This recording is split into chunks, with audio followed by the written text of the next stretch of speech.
Like a lot of people, I have a full-time job, and then I have this other big part of my life that's like a hobby, a passion, and a part-time job all in one. I'm a book reviewer, a reading analyst is how I think of myself, and I've spent my working life working with languages and literatures. That's been my bread and butter. I mean, it's kind of bread without the butter over here. But I also think you don't have to have as specific or as culturally worthless of a passion as I do to have a lot of these same questions about how to balance creativity with your full-time job, and also how to manage something that's both fun and work. Those are the kinds of things I want to discuss a little more openly today. So if you're new here, I'm Jennifer, and I used to work in publishing, but for now at least, I prefer to have a job that's unrelated to books. I work an administrative day job, and then I come home and I do my own personal work with books. So here's the roadmap to this video. I want to talk about some of the strategies I've been using to try to balance my time, which will transition into this idea of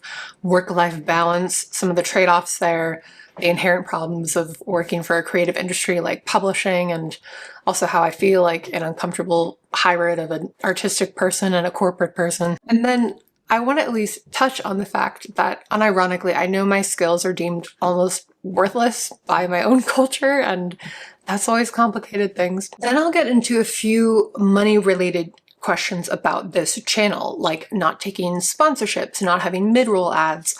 Should I continue to do those things? Am I shooting myself in the foot? I don't know. I want to hear what your experience is like as YouTube viewers, because I know what my experience is like as a viewer. And then the final part of the video is a Patreon announcement, and I'm sure some of you are thinking, for the love of God, this was the last face on earth who appeared on my screen without mentioning a Patreon. And for that, I am sorry in advance, but also I won't lie, I'm really excited about it. All right, let's do this. Part of how I manage my time is that instead of posting on this channel consistently throughout the whole year, I do what certain podcasts do, where I have concentrated seasons. So I come out with a winter season and a summer season, and this is the last in my current winter season of videos. Before this, I made videos on things like all the Victorian novels I've ever read. That one is chill and chatty. I made a video on how to read big books, where I go through different approaches and strategies. And for me, big books aren't just great classic novels. I also read a lot of nonfiction, and I talk about that in the video. I filmed videos on my top 10 books of the year and the 10 books I've recommended the most to people offline over the years. And then I wrapped things up by reviewing all the World War I books I read in 2025, because I'm fun at parties. But the whole 2 seasons a year thing is something I'm still test driving, and so far it has real benefits in that I'm not filming every week, and there are periods of the year when my channel is on the back burner and I don't have to be on the hamster wheel of production. I have time to work on larger and often more fulfilling projects, because that's something I hear regular posters talk about over time, is that they end up not having the energy to devote to those more demanding projects. And also, to be honest, when I was restructuring the channel and thinking carefully about a lot of different elements here, I started to think that this was a better structure for those viewers who like my recommendations. Because let's say of my first winter season, of those 9 videos, you watch 4 of them, and you came away putting certain books on your TBR, maybe a book by Svetlana Alexievich. You put The Guns of August on there. I persuaded you to read Persuasion, and then you picked one of the books from the Czech Literature Starter Kit, let's say War with the Newts.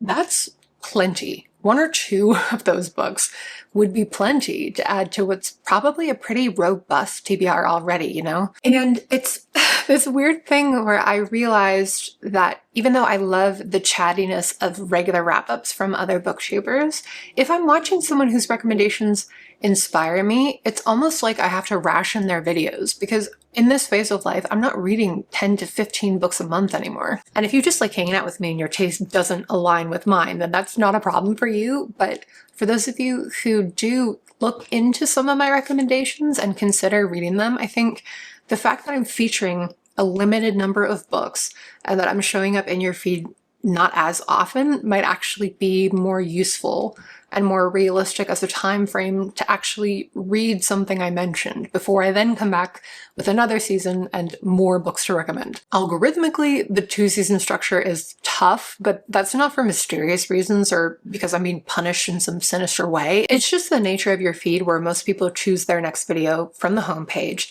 There's limited space on that page. And if you're somebody who already has several different interests and topics that you follow on YouTube, your algorithm is really juggling that variety and deciding what to show you in terms of new channels versus familiar channels. And if you haven't watched me in 4 months because I haven't posted, I might not make it onto that page when I come back with new videos, which again isn't some kind of conspiracy against me. It's very predictable. But then it's like, how can I ask people to click the notification bell when I only have notifications on in my whole life for texts and calls? I am a notifications off girl. Practically though, that is one thing people can do if you don't want to miss when I come back with videos, is to click the notifications button on my channel. But also if you just want to make a mental note, for my winter season, I'll typically start posting at the very end of November or the beginning of December. And I'll post summer videos ideally in June or maybe later in July if things have gone wrong. So yeah, you can always check back a few times a year to catch up with my newer posts, but this format overall really does help me manage my time, or at least it should if I execute it correctly. But the other element is that this only works because I have a job with great work-life balance. And you know what jobs with great work-life balance typically aren't? High paying. Some people strike gold with both. I don't want to overgeneralize, but it's tough out there. Most people I know do have to lean more into one or the other. And for me, I need a good amount of time to give to my literary work. It's tricky to talk about this subject because I don't want to glamorize what it means to have a passion. It's a genuinely inconvenient thing. And I also don't want to suggest that other people aren't equally passionate, you know? I think about my siblings and I'm no more passionate as a person than they are. But of the 4 of us, I am the one who's had a very specific focus. It's something I've devoted a huge amount of time to, even at a relatively young age. And it's something that feels intrinsic to who I am in such a way that it has to be a regular part of my everyday life almost, for me to feel like myself and to feel like I'm interacting with the world as a whole the way I want to. Yeah, it's hard to explain what it is that makes this a need to have and not a nice to have, but the end result is that I need time for it. And that wouldn't be so much of a problem if salaries had kept pace with inflation at any point in my lifetime, but alas, there's just this constant reassessment of what makes a good life. And I think it would be simpler if I had a clear answer about my priorities, because I've always felt like a hybrid where when I'm around corporate people, like the people I know who ended up working for Bain Capital or Google or as management consultants, I feel like I'm extremely artistic and like I'm driven by a passion as pure as the newly fallen snow, you know?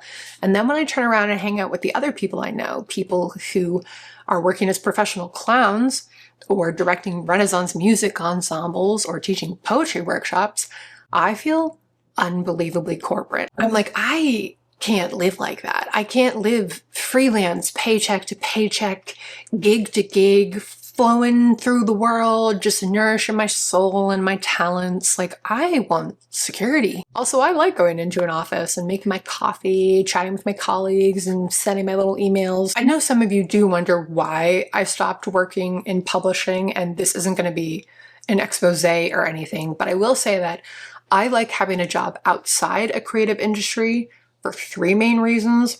One is that the future is frightening and I do want security if I can build it for myself. To be clear, I have friends in publishing who make decent salaries, who make much more than I do now, and who moved up economically a lot faster than I was on track to in the industry. So I'm not saying I would have necessarily been doomed to destitution if I'd stayed in publishing. But the second reason I'm steering clear for now is the basic fact that creative industries are exploitative. They exploit your love for what you do. And it's obvious to say, but it's another thing to experience. It really is something else. And I went into the industry having talked to plenty of people about how exploitative publishing had been for them, but you always have this little voice in your mind that's hoping things will somehow be different for you. Things were not different for me. And then there's the dynamic of struggling to separate work from the rest of your life. And when things weren't going well, I did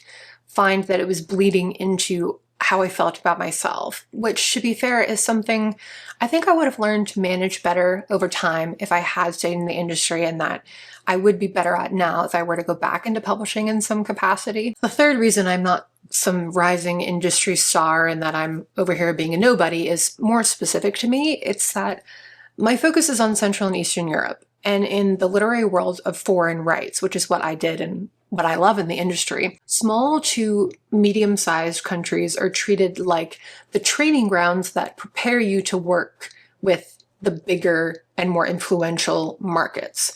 And business-wise, I see why that is. But it was interesting to be in that position where I was consistently getting the kind of messages I studied about which countries mattered and which didn't. Even more significant than that, though, there was this broader dynamic of me selling English language books abroad, when what I wanted to be doing was to bring books from other countries into English language markets. And it's a bummer, but it's not as simple as saying, just go work for a small translation-based press if you're not independently wealthy and you don't have a higher earning partner to support you. That's often what it comes down to in a lot of cases. But specifics aside and publishing itself aside, I know I'm so far from alone in this and fluctuating between priorities because, yeah, there are a lot of people who have gone back and forth between creative industries and more corporate industries, or people who've worked for their government or a nonprofit and then for the profit-based private sector, or vice versa. Most people aren't only doing one or the other. So the big questions, the things that keep you up at night, still feel very open-ended, you know? Things like, what is my time worth? What is my energy and my ability to be creative worth? What is my peace of mind worth? My sense of safety, of having a plan? Like, I don't know. I still don't know. Just out here taking it one step at a time with this albatross of a passion around my neck. Actually, to that point, can I say, if the reality of being an author isn't glamorous, what does it mean to be a reviewer? Holy shit. How marginalized can one person's interests possibly be? I'm not even writing the books. I'm writing about them. God, it's an albatross. I never had a chance to matter. Seriously though, because I think this is worth being honest about. I've known for most of my life that I'm part of a culture that doesn't treat my knowledge and skills as though they're of any particular value, which I don't say to be self-pitying, because if you're here, you probably don't believe that's true. But in a larger context, it is. And it's something I've had to come to terms with from the time I was very young. I'm not here to put my twin brother on blast because he's the best, and he doesn't think this way as an evolved adult, but it's a useful example that from the time we were in elementary school up through college, he definitely internalized the idea that there were certain subjects that were inherently more difficult. So if I was doing so well in my English or comparative literature classes, it must be because they were easier, right? And it was tied into this idea that what I did wasn't as intricate or as demanding of the mind, maybe. When I was about to start my master's, I got coffee with a girl who was finishing up my program at the time and who was this like hardcore international relations type. And she made some kind of a comment about how our program was so nice because it allowed her to try out some of the soft disciplines like literature. And I'm sitting there thinking, great, even in this context, someone feels comfortable saying this to me.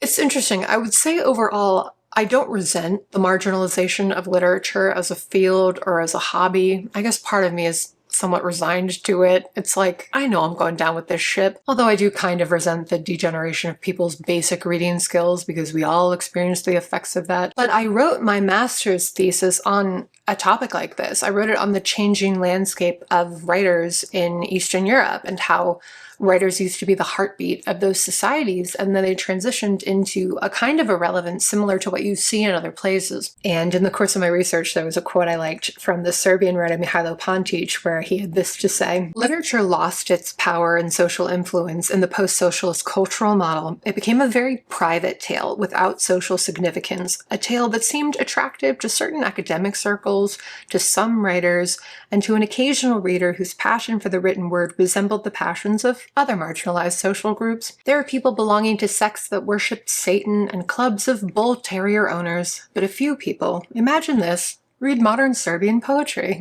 In my cultural context, there are so many forms of creativity to celebrate, including things like video games, which I've always thought of as incredibly creative. Like, I don't need to convince anyone that reading should be more special to them than anything else. I mean, I can argue for adding a little more reading to most lives. I think most people would really enjoy that. And I can argue for the specific value of reading as an activity and as an experience. But the real sticking point for me is I've always just wanted people to recognize reading literature as a skill. And that's because that recognition lends itself to two important things. One is that it allows for this appreciation for the people who have an innate gift for it. And then also, if it's a skill, you can cultivate it. You can improve without spending an outrageous amount of time on it either. I really believe that. And, you know, given all that, I want to say, because I don't think I ever have said it explicitly, this channel has been a place where I've found people who value the things I value most in myself, which is really nice. It's sanity preserving, it's self-preserving, you know? I think we all need that in one form or another. There's been a kind of steadiness and clarity to being on BookTube that I never had before I did this. I didn't know there were so many people who would care. Like, the message my whole life has been that nobody cares. So anyway, that's a tortuously winding explanation of how I got to this point where I'm hyper specialized in this increasingly peripheral cultural activity, and I work a separate day job for the human interaction and the 401k, but I still need quality time to do this because I want life to have meaning and stuff. But that puts me in a liminal position when it comes to actually posting videos on youtube.com, because there's no box you check on the back end that says, I'm not a professional content creator. Put me in and amongst all the non-professional channels, please. Like, we're all mixed in together. We're part of the same ecosystem. And it is funny that you can tell when someone has been on BookTube for a few months to a year-ish if they make a video taking umbrage at the fact that they're shown their own channel statistics, for example. The whole premise of these kinds of videos is, can you believe that YouTube doesn't exist merely to facilitate my friendships over a shared hobby? Like, yeah, I can believe it, actually. This is a business, Bucky. Wake up. Not that anyone needs to treat it as such, because for most people, it's much better not to, but that's what's going on all around you, regardless of anything you decide for yourself. I take the reviewing aspect of this very seriously. I want to be hitting certain professional standards of the form when I come on here. When it comes to the YouTube side of things, I've been getting certain elements more up to the standards of a part-time job, so that's things like my planning and my visuals and my audio. But the business end of things isn't something I've been treating like a part-time job. I've been acting like a hobbyist when it comes to my business decisions, and I think I'll mostly continue to do that because I'm grateful I don't have to make a lot of the difficult decisions full-time creators do. Even when it comes to sponsorships alone, I don't underestimate how tricky it must be to find partners who pay you fairly, who align with your values, who have something to offer your audience, and who won't make you say something that's horrifically inauthentic to you. I mean, the people who take all those factors into account are definitely making a lot less money than the people who don't bother. And there are plenty of people who will rationalize dropping one or all of those elements. But I like the freedom I have to say no to actually anything and everything. Just one example, I got approached about a BetterHelp sponsorship recently, and I won't read the business person's email because they were friendly and professional and there's nothing to make public there. But they said something about bringing this valuable resource to my community and that they hoped I was having a great day so far.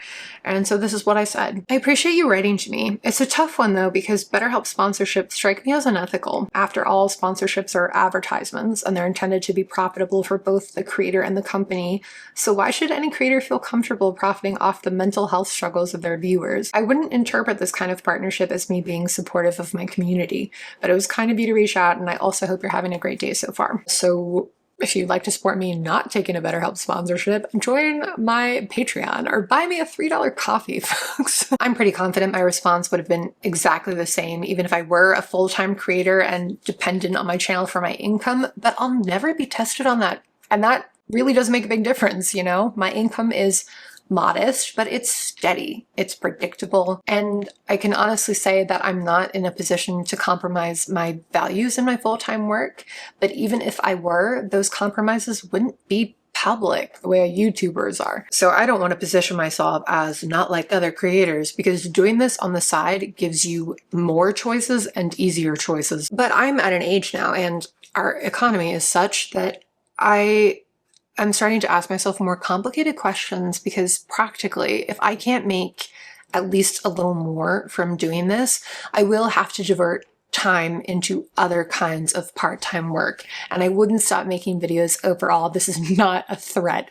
It's just that I have to take care of myself. I have to be both artistic and realistic out here. And the way I've been doing things up to this point, I mean, no Patreon, no sponsorships, like zero from the start of my channel, zero mid-roll ads, posting my winter season of videos mostly in January and February, because that's what I prefer when it's a lot less saturated with content and we're all less overwhelmed. But doing that means I'm not posting those videos in November and December when the AdSense is much higher.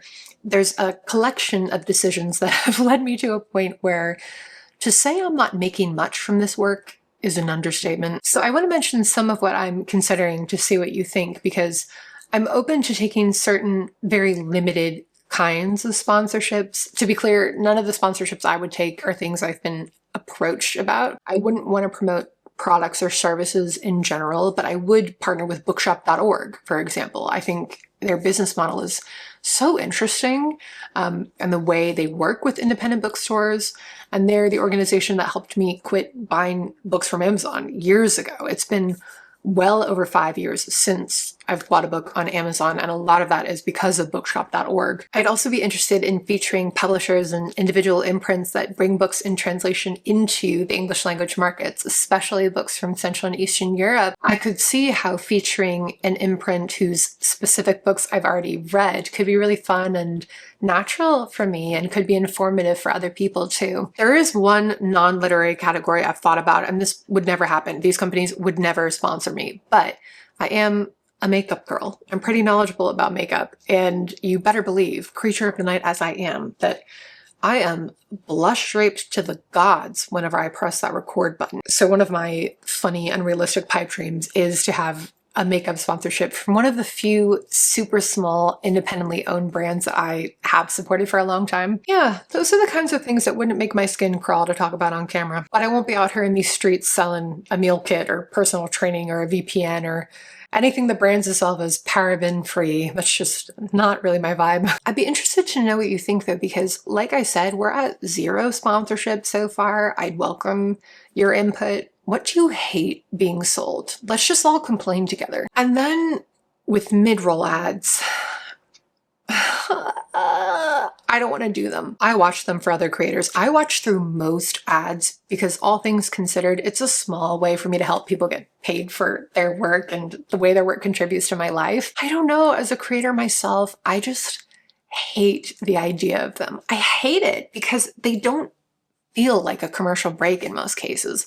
The automatic placement of these ads is heavy on the artificial and low on the intelligence. Even when creators choose where they go, they still feel so random for the most part. It really just feels like you're being ripped out of the moment and then thrown back into it. And that's completely opposed to what I do, which is this very focused kind of reviewing where every thought is supposed to flow into the next. I've just been a dinosaur and I've been resistant to it, but I make significantly less because of that. What I am considering is that, let's say a video is 40 minutes or longer, I might do a mid-roll ad at the 25-minute mark and another at the 35-minute mark and have that be it, call it a day. So experimenting with extremely limited ads of that kind so that you're not interrupted every 6 minutes. Okay, for those of you who are left or who've jumped to this point, here's the deal with Patreon. Although before that, actually, I should mention that for the first time ever in my existence on this earth, I've started an Instagram. It's a book-centered Instagram, and this is really casual because I was just thinking that